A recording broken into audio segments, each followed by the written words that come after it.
tal? Muy buenas noches. Agradecemos su presencia. La revista Mundos Subterráneos, a través de la Unión Mexicana de Agrupaciones Espeleológicas, Asociación Civil, les da la bienvenida a este espacio y los esperamos también que visiten nuestro canal de YouTube Espeleumae. En esta ocasión, contamos con la presencia de una autora de los artículos recién salidos en este número 30, María José Gómez Cobá, originario del estado de Yucatán, en México. Ella es licenciada en Ciencias Antropológicas con especialidad en Arqueología por parte de la Universidad Autónoma de Yucatán y maestra en Antropología Física, enfocada a la bioarqueología por parte de la Escuela Nacional de Antropología e Historia, y es docente de la asignatura de Historia en Educación Básica en la Secretaría de Educación Pública. Ha cursado el Diplomado de Antropología Física Forense y tiene un grado de perito forense por la Sociedad Mexicana Forense del Documento y la Escritura, SC. Durante 2 décadas ha participado en proyectos de investigación, exploraciones, prospecciones, mapeo y consolidación de estructuras en salvamentos y diversos sitios arqueológicos, tanto de superficie como subterráneos, en colaboración con el Instituto Nacional de Antropología e Historia. Sus investigaciones se enfocan en conocer la organización social y los modos de vida de las poblaciones del pasado a través de estudios de la arqueología del paisaje, bioarqueología y la espeleoarqueología. Los resultados de sus investigaciones los ha presentado en foros nacionales e internacionales, y sus publicaciones versan sobre temáticas como el patrón de asentamiento, costumbres mortuorias, manifestaciones gráfico-rupestres, formas de aprovechamiento humano de cuevas y cenotes, entre otros temas arqueológicos y espeleológicos.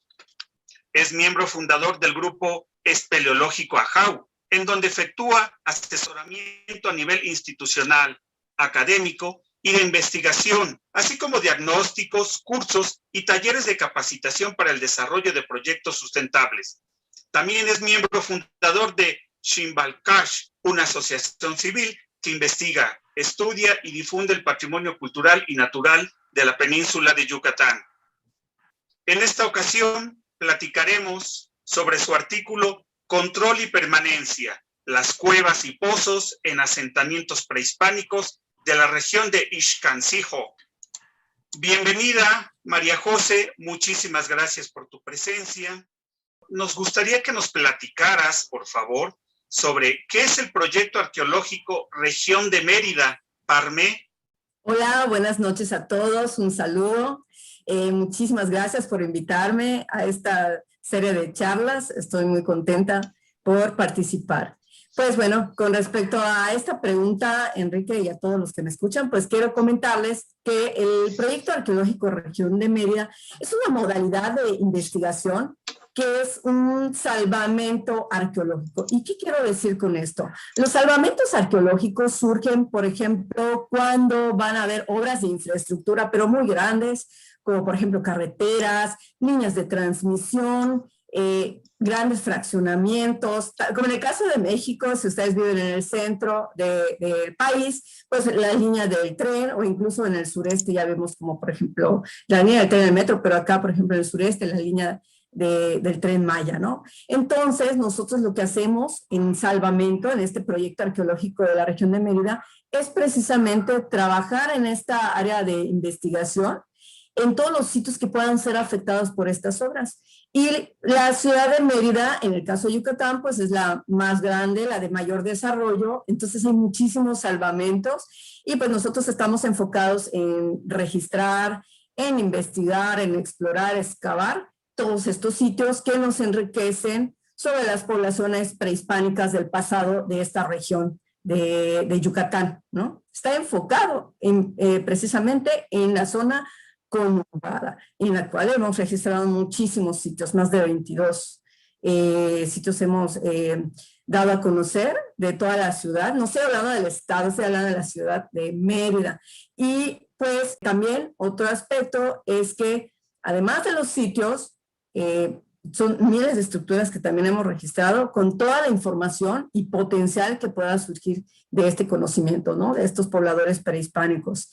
Y bueno, registramos no nada más los sitios, también todos los elementos culturales y naturales asociados a estos, entre ellos también las cuevas. Y tenemos ya 16 años investigando en esta región de la ciudad de Mérida.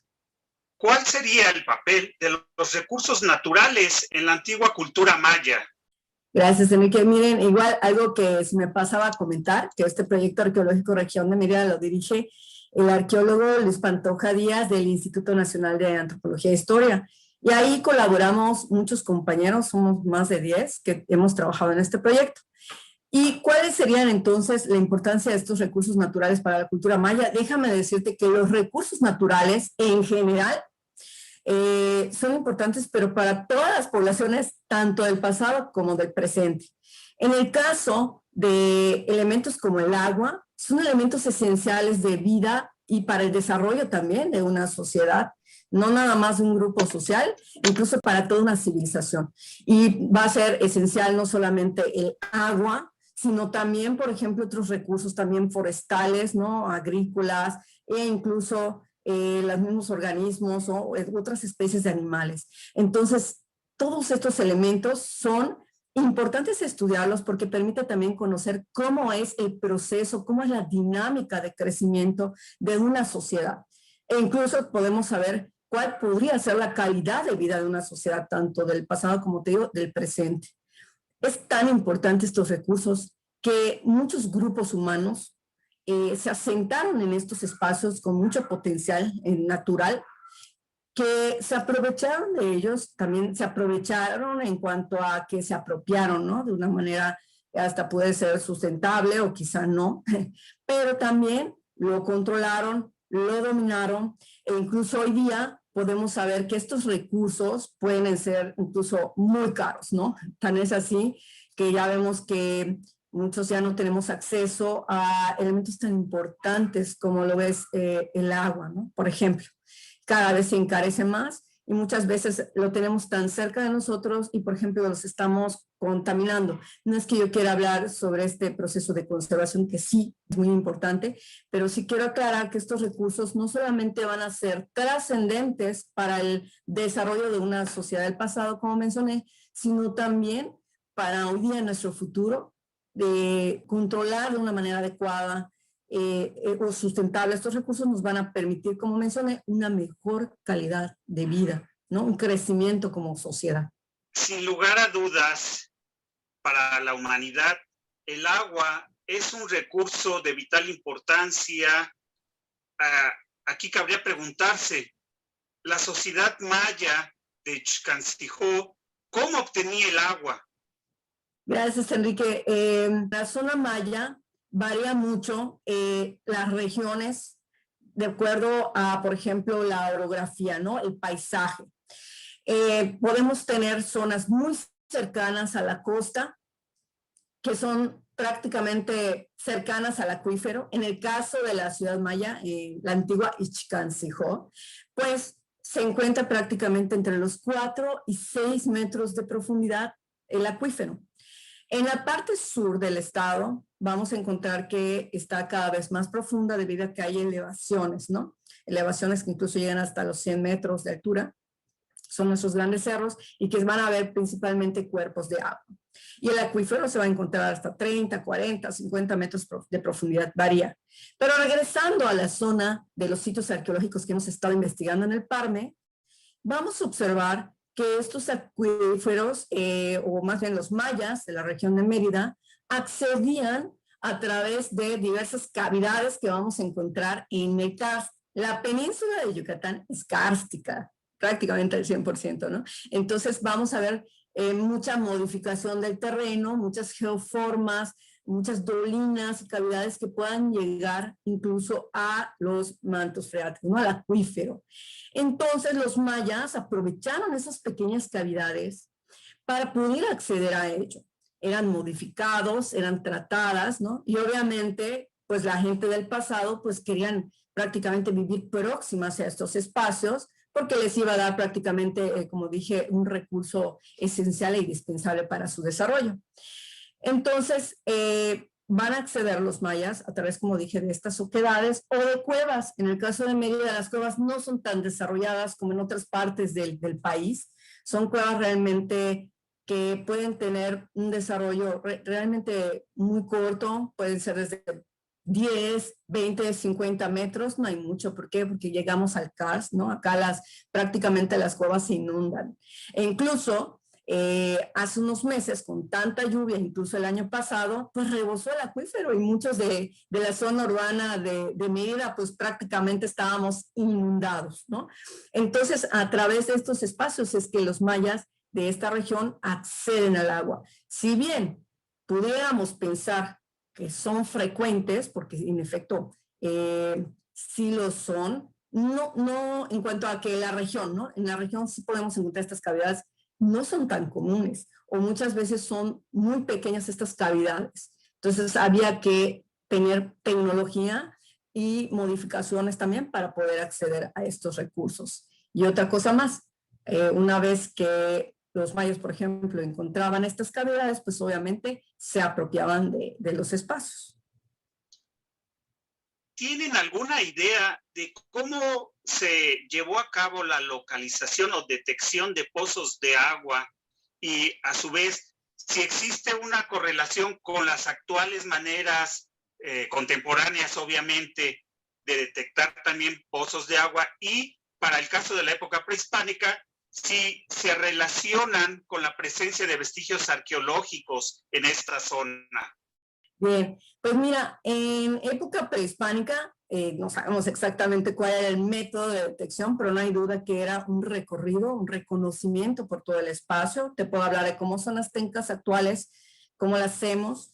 Es precisamente así, llegar a estos grandes terrenos donde están las obras, en el caso, como dije, de la modalidad del salvamento, llegar a estos espacios, caminar literalmente toda la región e identificar en dónde están los sitios arqueológicos y las cavidades, ¿no? Como arqueólogos, lo que queremos hacer en el campo no solamente es registrar los sitios y las estructuras, registramos todas las construcciones, todos los elementos culturales asociados, desde hornos prehispánicos, por ejemplo, diversas técnicas de cultivo o de aprovechamiento de material pétreo, ¿no? Los bancos de material prehispánicos que también hay.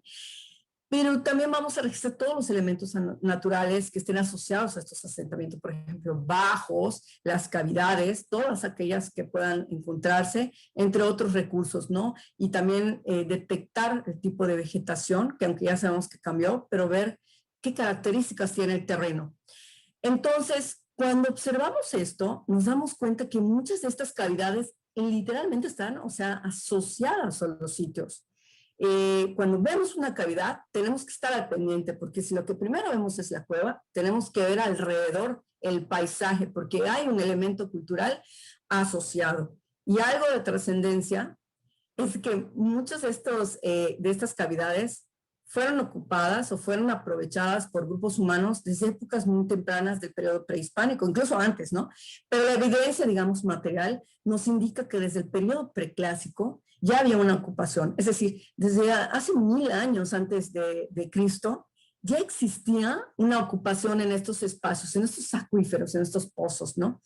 Y la población se instaló, pero además fue creciendo, ¿no? Los grupos humanos, quizás familiares en un primer momento, se asentaron, se hizo cada vez más compleja la sociedad, se estratificó, hubo un control incluso, digamos, más, tal vez no coercitivo, pero un control, digamos, como más organizado, ¿no? Vamos a observar también que hay grupos de élite que tienen poder sobre estos espacios, sobre estas cuevas, sobre estas cavidades, sobre el karst también, ¿no? Y está dando un mantenimiento continuo, porque incluso estas cavidades se usaron durante muchísimos años. Hay cavidades que vemos que se usaron, como mencioné, desde el preclásico hasta incluso la época de contacto. Estamos hablando que más de 2500 años estas cavidades fueron usadas por los grupos humanos y prácticamente la comunidad se sentó ahí y fue usando este espacio y seguramente dio una limpieza, un mantenimiento, un control para que dure tanto tiempo. Nosotros, por ejemplo, por desgracia, en un periodo como ahora, no le damos tanta importancia a estas cavidades. De hecho, como arqueólogos estamos registrando todas aquellas del pasado, pero hoy día prácticamente van a desaparecer debajo de construcciones, debajo de carreteras, debajo de las líneas del tren. Entonces, ya no le estamos dando la misma importancia a los acuíferos, a pesar de que dependemos de ellos, ¿no? La ciudad cada vez contamina más estos espacios. Vamos a ver, por ejemplo, grandes urbes que prácticamente por debajo es toda una coladera, ¿no? Entonces, vamos a ver todo tipo de químicos, de desperdicio y materiales sólidos, ¿no? Entonces, en ese periodo de tiempo lo que estamos observando es que las comunidades lograron desarrollarse y hacerse más complejas con estos medios, ¿no? En estos elementos esenciales. Entonces, esa es la manera que nosotros hacemos, prácticamente identificar todos estos elementos, como menciono, tanto culturales y naturales, y ver su relación en el paisaje con todos estos grupos humanos y ver cómo se están organizando, ¿no? A partir de estos entornos.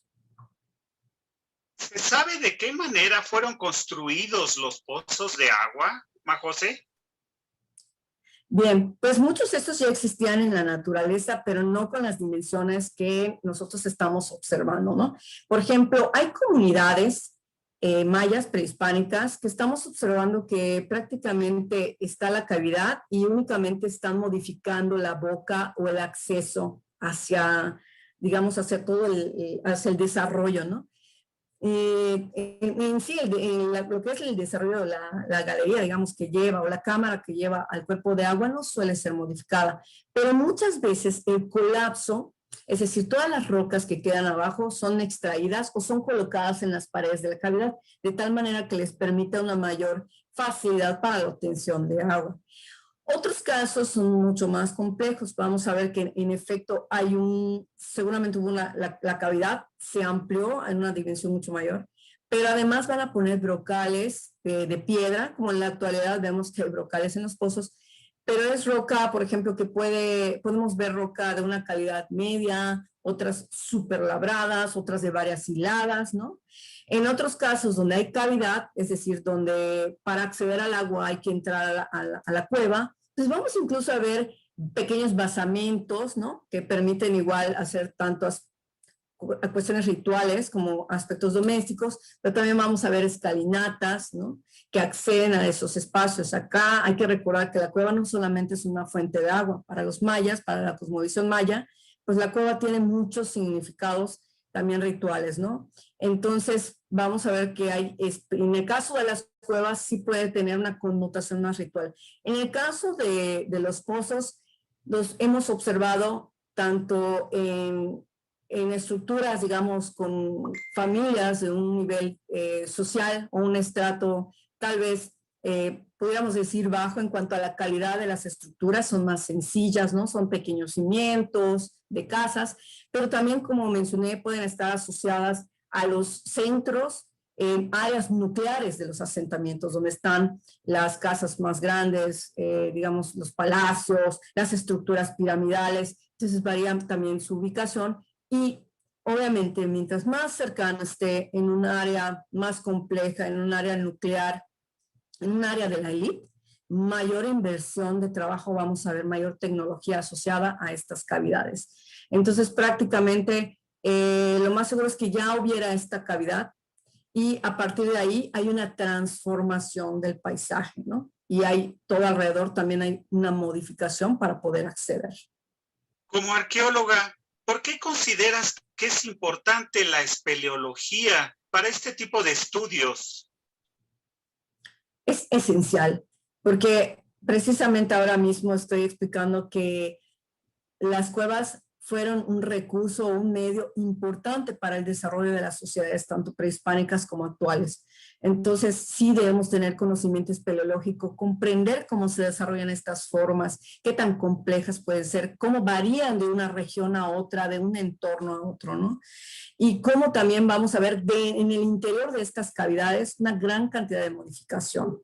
Estoy hablando, por ejemplo, de la zona maya, pero si vamos al sur del estado, vamos a ver que las cuevas tienen otro tipo de conducta, tanto doméstica como ritual, y entre otras actividades. Entonces, el arqueólogo sí debe tener un conocimiento general ¿no? Entonces necesitamos del conocimiento de otras ciencias para poder complementar el conocimiento arqueológico. Es básico para poder entender las sociedades del pasado y obviamente también los recursos que nos rodean, ¿no? Los recursos naturales con los cuales también convivimos. ¿Por qué consideras importante compartir este tipo de trabajos y tu labor hacia la comunidad, Majose? Bueno, es importante, como dije, porque tiene relación, ¿no? Las cuevas son ecosistemas muy complejos en las que también convivieron tanto organismos, una diversidad de organismos, ¿no? Incluyendo los humanos. Entonces, debemos de aportar este conocimiento hacia otros científicos, como bien dije, y necesitamos el conocimiento de otros científicos para complementar la información, ¿no? La cueva en sí es un elemento tan complejo que no puede ser estudiado solo por una rama. Es dentro de esta, incluso alrededor y fuera de esta, vamos a observar que hay un desarrollo, hay todo un medio, ¿no? Tan complejo, como dije, tan diverso, y pues necesitamos definitivamente de un estudio, no de uno, de muchísimos estudios para incluso comprender una sola cavidad. No puede ser estudiar una cavidad por solo una rama de la ciencia. Tenemos que tener un panorama general de esta para poder comprenderla, no solamente a través de un solo periodo de tiempo, sino a través incluso de su largo desarrollo y origen. Gracias. Una pregunta más. ¿Por qué haber utilizado este medio de difusión que es Mundos Subterráneos? Yo estoy encantada y muy contenta de poder publicar en este medio, porque precisamente es necesario también entre arqueólogos difundir esta investigación, porque también les quiero decir que en la arqueología los estudios en cuevas no son tan amplios como, por ejemplo, los sitios arqueológicos de superficie. Poco se ha estudiado los sitios de subterráneos con diferentes perspectivas, ¿no? Tal vez a lo largo del tiempo vamos a observar que hay muchos estudios, pero cuando lo comparamos con otros sitios de superficie son mínimos.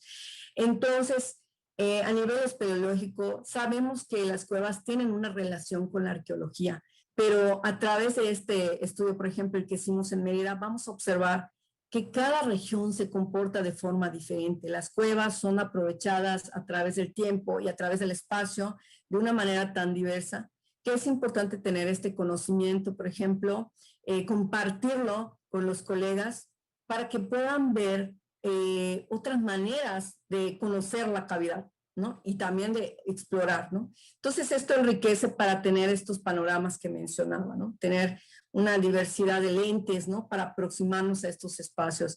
Y de verdad soy muy contenta de poder ver publicado y que también Mundos Subterráneos, ¿no? La edición me dé esta oportunidad de que tanto Luis Pantoja como yo compartamos esta publicación, esta investigación que es, de hecho, como dije, resultado de 16 años de trabajo en la región de Mérida.